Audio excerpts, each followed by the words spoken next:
అందరికీ నమస్కారం.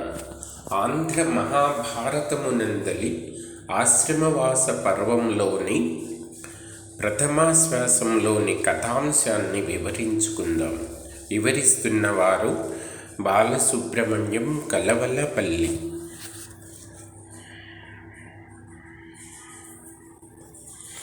జనమేజయ మహారాజుకు వైశంపాయన మహర్షి భారత కథను వివరిస్తున్నారు.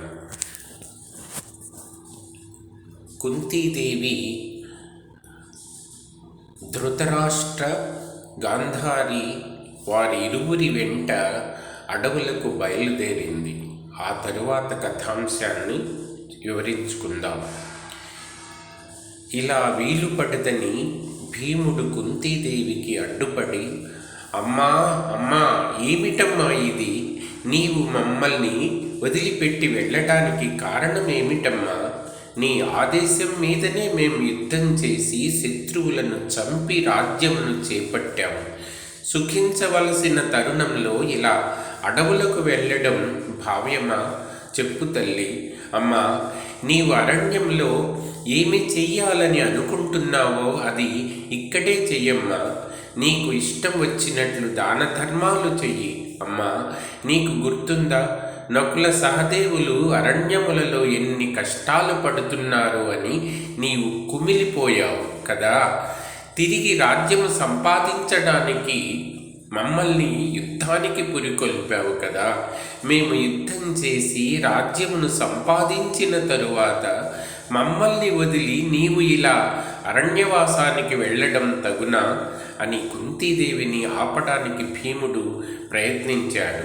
భీముని మాటలు విని సుభద్ర, ద్రౌపది ఎంతో దుఃఖించారు. కుంతీదేవి పరిచారికల దుఃఖానికి అంతు లేకుండా పోయింది.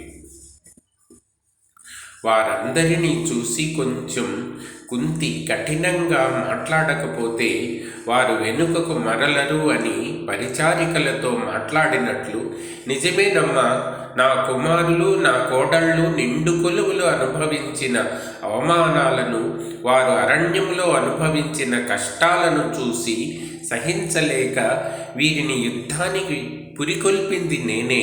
అయినా లోకోత్తర పరాక్రమవంతులైన నా కుమారులు ఆ విధంగా కష్టాలు అనుభవిస్తుంటే ఏ తల్లి అయినా ఓర్చుకుని ఉంటుందా చెప్పండి అని చెప్పి పక్కనే ఉన్న ద్రౌపదిని ముందుకు త్రోసి ధర్మరాజుతో, చూడు, ఈమె కుసుమ కోమలి, ఈమెను తల్లిలా పూజించవలసిన ఈమె మరిది ఈమెను నిండు సభకు కొప్పు పట్టుకొని ఈడ్చుకువచ్చి కొంగు పట్టుకొని లాగి ఘోర అవమానాలకు గురి చేశాడు. దానిని మీరు సహించారు, కానీ నేను మాత్రం సహించలేకపోయాను. కురువంశ ప్రతిష్ట సర్వనాశనం అవుతుంటే సహించలేకపోయాను. అందుకే మిమ్మల్ని యుద్ధానికి పురికొల్పాను. కృష్ణునితో అలా మాట్లాడాను. అంత మాత్రాన భీమసేనుడు నన్ను ఈరోజు ఇలా మాట్లాడుతూ నన్ను ఎత్తి పొడుస్తున్నాడు. నేనిక ఏమి చెప్పగలను అన్నది. ఆ మాటలకు భీముడు సిగ్గుపడి బాధతో కుమిలిపోయాడు. అది చూసి సహించలేక భీముని ధర్మరాజుకు చూపి, ధర్మనందన, నేను ఊరికే నవ్వులాటకు అన్నాను, అంతేకాని భీముని కించపరచడానికి కాదు. అయినా మీరు నాకు తక్కువేం చేశారు? నేను కోరినట్లు దాన ధర్మాలు చేయనిచ్చారు. నేను కూడా మీరు అశ్వమేధ యాగం చేయడం కళ్ళారా చూశాను. ధన్యురాలనయ్యాను. ఈ జన్మకు ఇక కావలసింది అనుభవించడానికి ఏమి ఉంది? నాకు ఈ రాజ్య సుఖముల మీద విసుగు పుట్టింది. అందుకని నన్ను వారితో అరణ్యాలకు వెళ్ళనివ్వు. జీవిత చరమాంకంలో తపస్సు చేసుకుంటూ పుణ్యలోకాలకు పోతాను. ఆ పని నేను ఒంటరిగా చేయలేను కదా. ఇప్పుడు నాకు గాంధారి, ధృతరాష్ట్రుడు తోడు దొరికారు. ఇంతకంటే నాకు కావలసినది ఏముంది? అందుకని నన్ను మీరు మనస్ఫూర్తిగా అడవులకు వెళ్ళనివ్వండి. నేనిక ధృతరాష్ట్రునికి, గాంధారికి సేవ చేసుకుంటూ తపస్సు చేసుకుంటూ ఈ శేష జీవితాన్ని ఆనందంగా ప్రశాంతంగా గడుపుతాను అని చెప్పింది కుంతి. జరిగినదంతా దూరం నుండి చూస్తున్న విదురుడు ధృతరాష్ట్రునికి విషయం వివరించాడు. ధృతరాష్ట్రుడు విదురునితో, నీవు వెళ్ళి కుంతితో ధర్మరాజు చెప్పినట్లు చేయమని చెప్పు అన్నాడు. విదురుడు సంజయుడు కుంతీదేవి వద్దకు వచ్చి ఎంత నచ్చ చెప్పినా కుంతీదేవి వారి మాటలను వినలేదు. తన పట్టుదల వదలకుండా తన కొడుకులను కోడళ్లను చూసి, మీరు ఎందుకు నా వెంట వస్తారు? నేను అడవులకు వెడుతున్నాను. మీరు ఇక మీ మీ రాజభవనాలకు వెళ్ళండి అని చెప్పింది. ఇక కుంతి తన నిర్ణయం మార్చుకోదని వారికి తెలిసింది. వారందరూ ఆమెకు ప్రదక్షిణం చేసి నమస్కరించి అక్కడే దుఃఖిస్తూ నిలుచున్నారు. పాండవులు మాత్రం ఆమెకు వీడ్కోలు చెప్పడానికి ఆమెతో కొంత దూరం నడిచి ఆమెను ధృతరాష్ట్రుని వద్దకు తీసుకువెళ్ళి తరువాత ధర్మరాజు ధృతరాష్ట్రునితో, మీరు అడవికి వెళుతున్నారని తెలిసి మా తల్లి కుంతీదేవి కూడా తమతో వస్తానని పట్టుబట్టింది. మేము ఎంత చెప్పినా వినడం లేదు. ఇక మా తల్లి బాధ్యత మీదే. ఆమెతో మీరు సేవలు చేయించుకోండి అని తల్లి కుంతీదేవిని ధృతరాష్ట్ర గాంధారీలకు అప్పగించి భారమైన హృదయాలతో హస్తినాపురానికి తిరిగి వచ్చారు పాండవులు.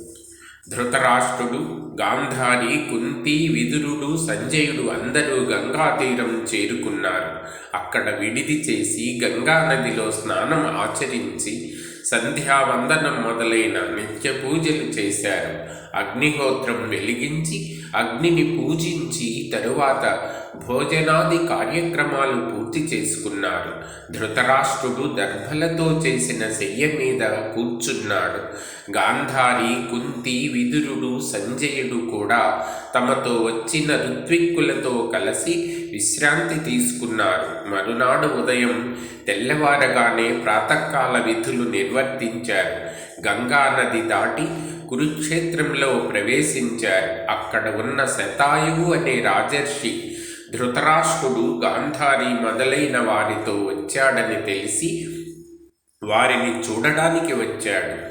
శతాయువు ధృతరాష్ట్రుని, గాంధారిని, కుంతిని, విదురుని, సంజయుని, ఋత్విక్కులను తన ఆశ్రమానికి తీసుకువెళ్ళాడు. అక్కడ ఉన్న ప్రశాంతతను చూసిన ధృతరాష్ట్రుడు అక్కడే ఉండాలని కోరుకున్నాడు.